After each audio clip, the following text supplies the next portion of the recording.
पार्वती वहिनी, माझे थोरले बंधू महादेव दादा, त्यांची पत्नी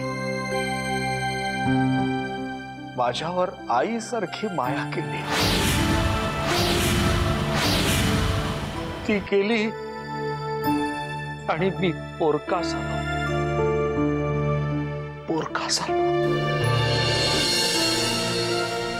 नाही, तुम्ही मगाशी म्हणाला होतात की यांच्यावर अन्याय झाला होता 60 वर्षापूर्वी. नेमकं काय झालं होतं? काय झालं होतं?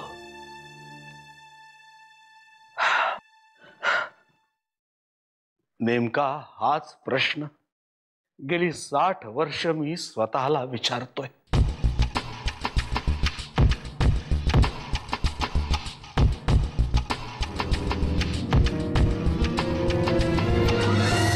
आमचे वडील रघुनाथ पंत या वसई गावचं एक मोठं प्रस्थ.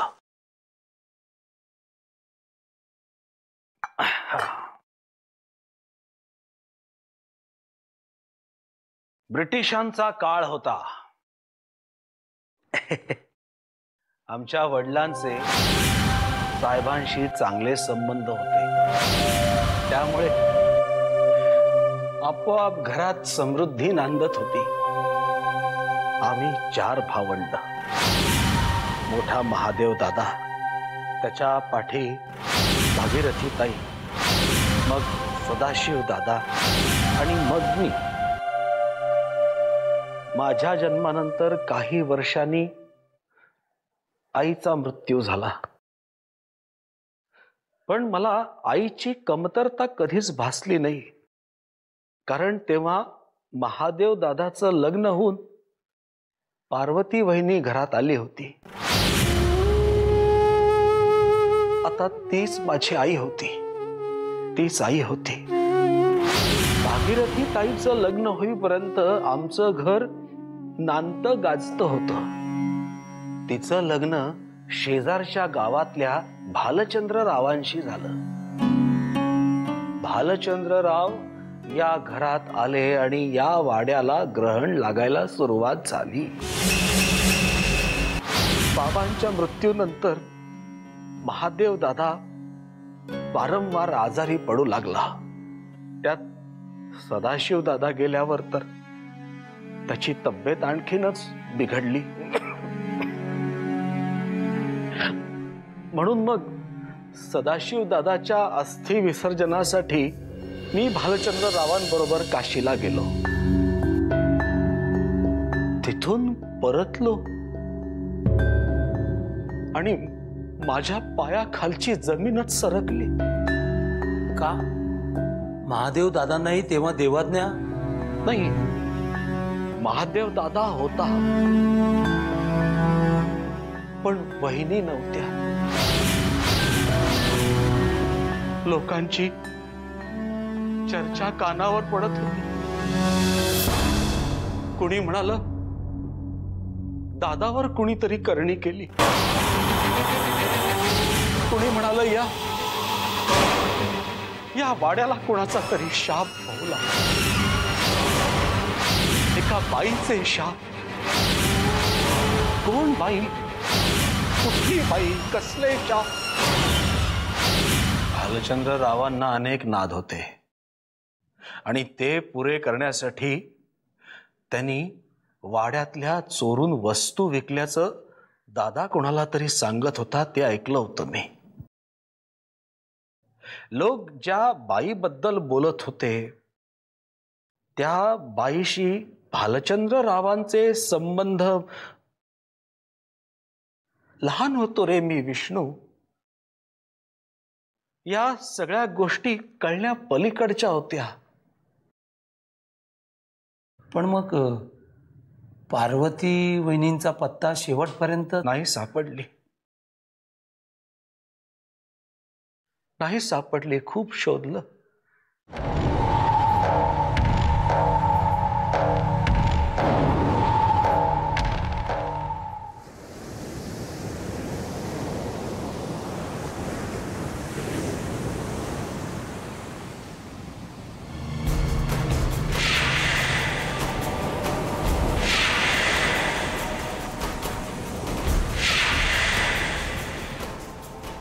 तुम्ही तुम्ही इथे काय करताय? तुमचीच वाट पाहते.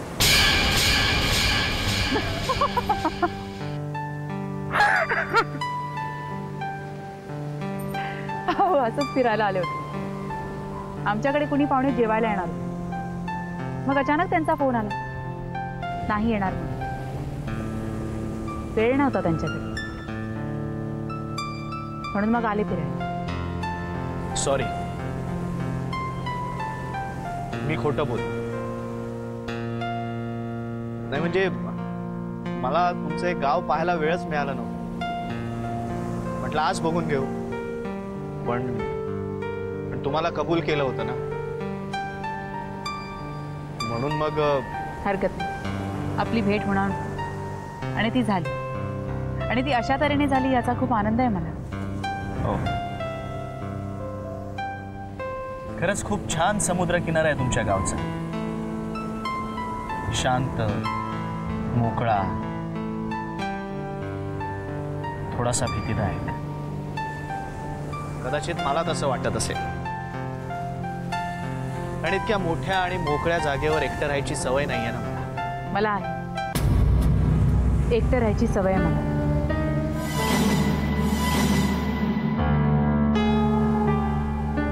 कितीतरी तिन्ही सांजा काढल्यात मी या समुद्र किनाऱ्यावर, एकटीने, कुणाची तरी वाट पाहत. कुणाची? तुमची.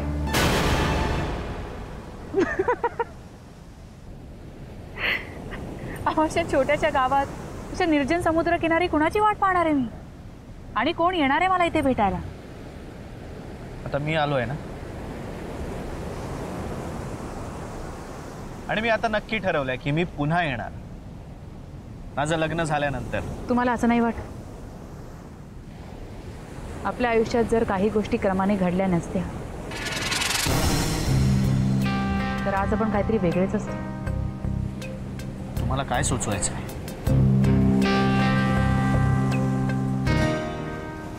जाऊ दे,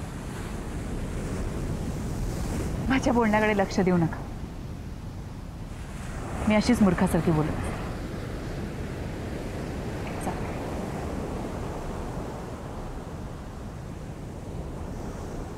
चला, अंधार पडायला लागलाय, परतायला हवं.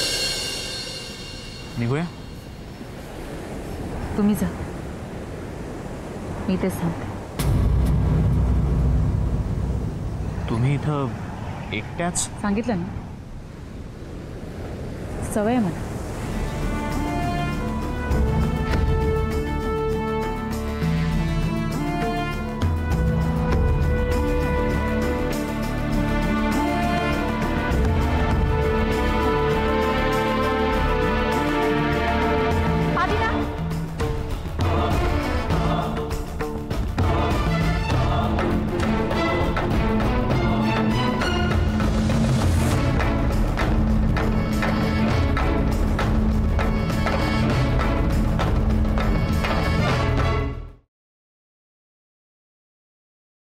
चहा घ्या ना. चहाची खरंच काही गरज नव्हती हो. अहो खरंच घ्या, फॉर्मॅलिटीजची काही गरज नाही. घ्या तो चहा.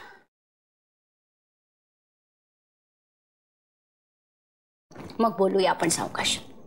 नाही, तुम्ही बोला ना, चहा नंतर घेते मी. हे बघा मिसेस शास्त्री, ही आपली रेग्युलर पेरेंट्स टीचर्स मीटिंग नाही आहे, हे तुमच्या लक्षात आलंच असेल. प्रथम तुम्हाला इथे येण्याचा त्रास दिला त्याच्याबद्दल आधी सॉरी. पण खरंच मला तुमच्याशी बोलायची गरज आहे. म्हणजे आमच्या प्रथमेशनं काही केलंय का? त्यानं जे केलं आहे त्याच्याबद्दलच मला तुम्हाला सांगायचंय. तो हल्ली खूप चित्र काढतो.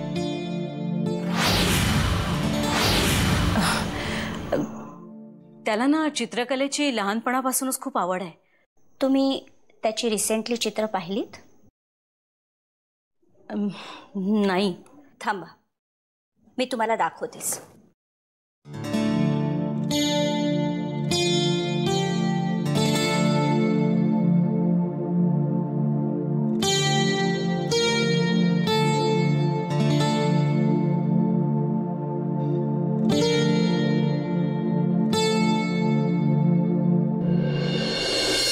चित्र त्यांनी काही दिवसापूर्वी काढली. ह्या चित्रातला माणूस ह्या बाईच्या अंगावर ओरडतोय. Please don't mind Mrs Shastri if I ask you, तुमच्या आणि मिस्टर शास्त्रींमध्ये काही होतात भांडणं आमच्यात, पण नॉर्मली नवरा बायकोंमध्ये होतात तशी आणि तेवढीच. काय ना, मिस्टर शास्त्री जरा शॉर्ट टेम्पर्ड आहेत. पटकन चिडतात, पटकन शांतही होतात. पण मी म्हणजे आम्ही दोघंही आता काळजी घेऊ. पुन्हा प्रथमेश समोर अशा गोष्टी घडणार नाहीत याकडे लक्ष देऊ. ही सगळी चित्र अशीच आहेत का? ह्यापेक्षा खूप चिंताजनक आहे ती चित्र.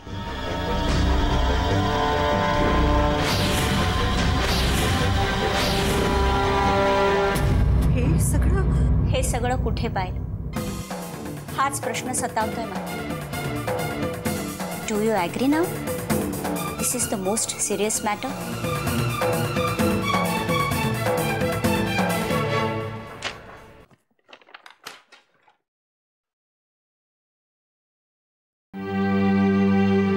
तुम्ही इथे या ना, आत या तुम्ही प्लीज.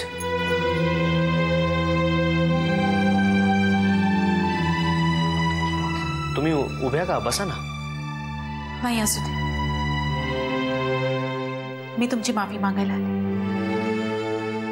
मला माफ करा. काल मी मूर्खासारखी वागले. तुम्हाला खूप अवघडल्यासारखं झालं असेल. प्लीज मला माफ करा.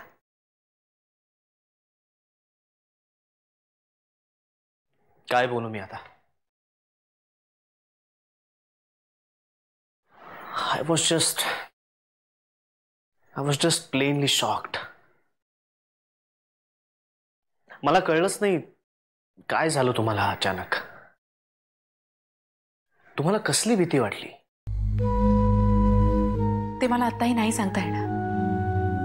तुम्हाला मी मूर्ख वाटे, नाटकी वाटे. तुम्हाला असं वाटेल की मी खोटं बोलते. अहो, पण काल मला खरंच भीती वाटत होती.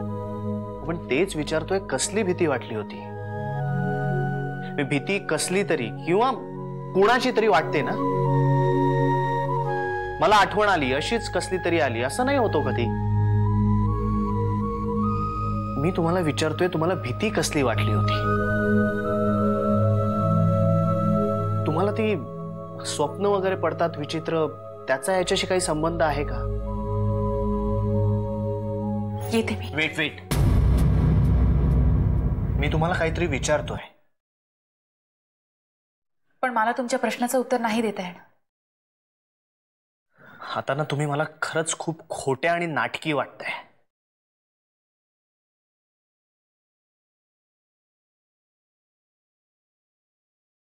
तुम्हाला कळत नाहीये का? अहो, हे तुमचं गाव आहे. लोक ओळखतात इथे तुम्हाला. काल तुम्ही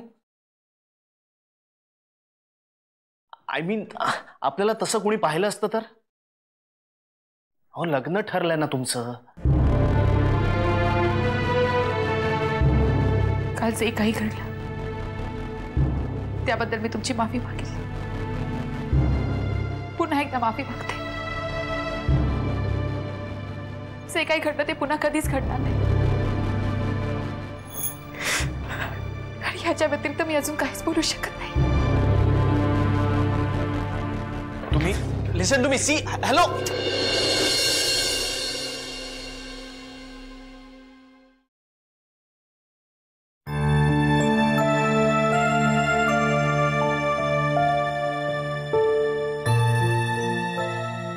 प्रथमेश,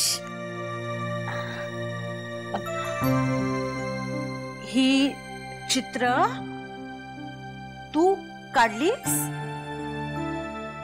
तू काढलीस ही चित्र?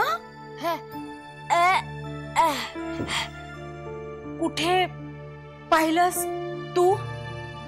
हा, कुठे पाहिलंस?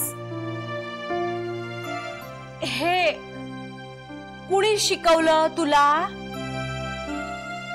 कुणी शिकवलं तुला? बोल ना, बोल. बोलला नाहीस ना तर आई मार देणार. रमेश, बोल बोल रे राजा, बोल.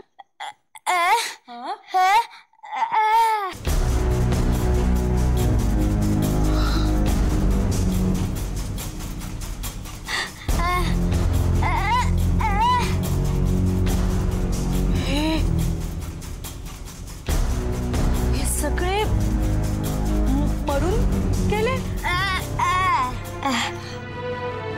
काळ गोठली छिन्न बाहुली अमंगलाच्या देत चाहुली आयुष्याच्या क्षितिजावरती चकव्याची ती एक सावली.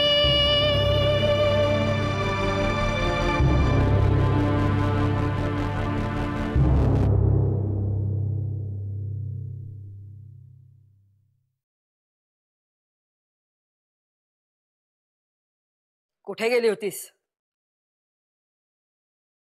मी शाळेत. खोटं बोलतेस? लाज नाही वाटत?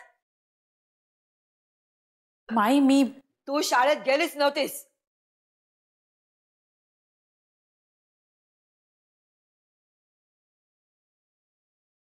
अक्षिकर गुरुजी भेटले मला वाटेत. ते विचारत होते आज शुभ्रा का नाही आली शाळेत, तब्येत बरी नाही का तिची?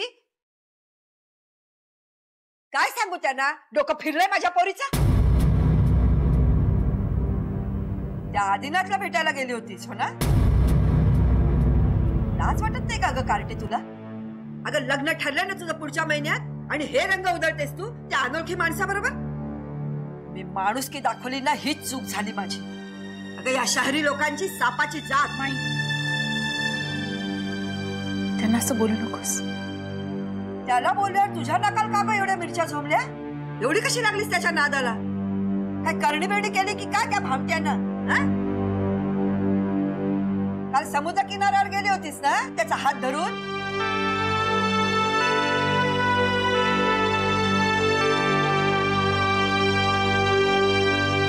गजा पर्वाची बायको गावभर बोंब मारत फिरतीये. किती छळशील का मला अजून?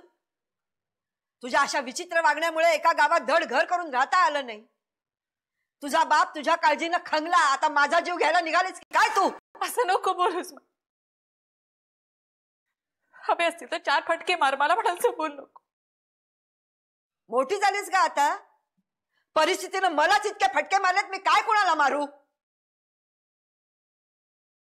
काल अचानकच आमची भेट झाली. तुझी शपथ. त्यांनी तर सकाळीच फोन करून सांगितलं होतं की ते येणार नाहीत म्हणून. मग का गेलीस त्याला भेटायला? मी काल खूप विचित्र वागली का त्यांच्याशी.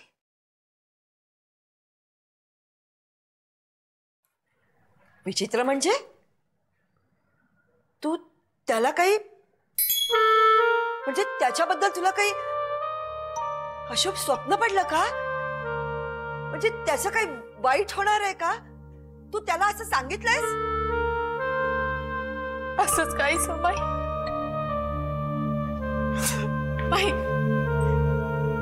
बाई मी त्यांची माफी मागायला गेले होते पण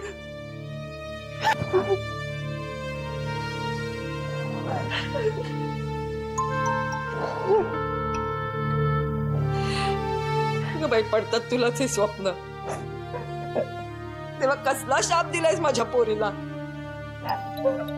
दुसऱ्याच्या आयुष्यात काय व्हायचं ते होऊ दे ना, त्याचा दृष्टांत येईलच कशाला?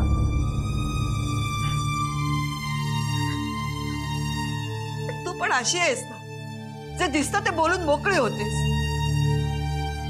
बाई गा आता तरी काहीतरी शिक. तुझ्या या असल्या खोडीमुळेच आपण आयुष्यभर घर बदलत राहिलो ना. अगं आता कुठे स्थिरावतोय? या वयात माझ्याच्यानं नाही ग होणार. आता असं काही होणार नाही, तू नको काळजी करूस. हे बघ शुभ्रे, रमाकांताच्या रूपात देवानं मोठं दान टाकलं आपल्या पदरात. तुझं आयुष्य बदलेल, पण आता जर का तू वेडवाकडे पाऊल टाकलंस ना तर रमाकांतला तर तू ओळखतेस. आत्ताच गावभर बोंब झालीये, त्याला काय तोंड दाखवू तेच कळत नाहीये ग मला. आई ग, दैव देता आणि कर्म नेता अशी गत करू नकोस. हात जोडते मी तुझ्या समोर.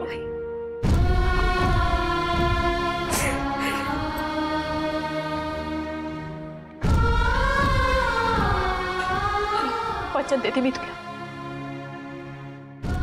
यापुढे आदिनाथला कधीच भेटणार,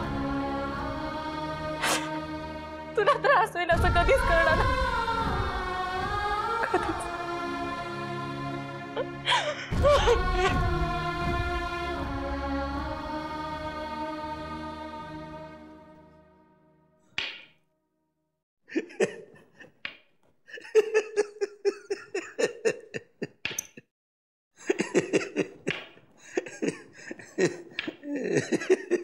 विष्णू, अरे स्वतःशीच हसतोयस काय? वेड बीड लागलं की काय म्हाताऱ्या बरोबर राहून राहून? अहो मालक, परवा खोली साफ करत होतो ना, तर तिथे काही पितळेची ही नाणी सापडली. तर आपले कामगार चेकाळले, म्हणायला लागले विष्णुबुवांना सोनं गावलं, विष्णुबुवांना सोनं गावलं. म्हटलं फोकलीच्या नो, अरे पितळ आणि सोनं याच्यातला फरक कळत नाही काय तुम्हाला? आणि माझ्या बापजाद्यानं काय खजिना लूट दडवून ठेवला इथे? तुझ्या बापजाद्यांनी नाही, पण माझ्या बापजाद्यांनी खजिना दडवून ठेवलाय या वाड्यातच. काय? अगदी बापजाद्यांनी म्हणता येणार नाही, पण माझ्या भावानी, महादेव दादांनी. काय म्हणताय काय मालक तुम्ही? म्हणजे आपल्या या वाड्यातच कुठेतरी खजिना? असं वाटत आलंय मला. गेली अनेक वर्ष भागीरथी ताईंचे यजमान भालचंद्रराव, त्यांचा सुरुवातीपासूनच शास्त्री घराण्याच्या संपत्तीवर डोळा होता. म्हणून मग त्यांनी लहान मोठ्या गोष्टी चोऱ्या करायला सुरुवात केली घरातच. पुढे मग महादेव दादांनी घरातल्या सगळ्या मौल्यवान वस्तू गोळा करून एका गुप्त ठिकाणी लपवायला सुरुवात केली. महादेव दादांनी तो खजिना या वाड्यातच कुठेतरी लपवून ठेवलेला असावा. भालचंद्ररावांनी जंग जंग पछाडलं त्या खजिन्यासाठी, पण त्यांच्या हाताला एक कवडी देखील लागली नाही. मला नीटस आठवत नाहीये, पण एकदा कधीतरी हा वाडा जमीनदोस्त करावा असं काहीतरी बरळले होते ते दारूच्या नशेत. तो खजिना खरोखर या वाड्यात आहे का नाही मला माहिती नाही. मी शोधण्याचा प्रयत्न केला, पण मला नाही सापडला तो. मालक, मला ही पितळेची नाणी ज्या अडगळीच्या खोलीत मिळाली, ती खोली जर आपण खणून काढलीत? विष्णू, ते सगळं भूतकाळात गाडलं गेलंय.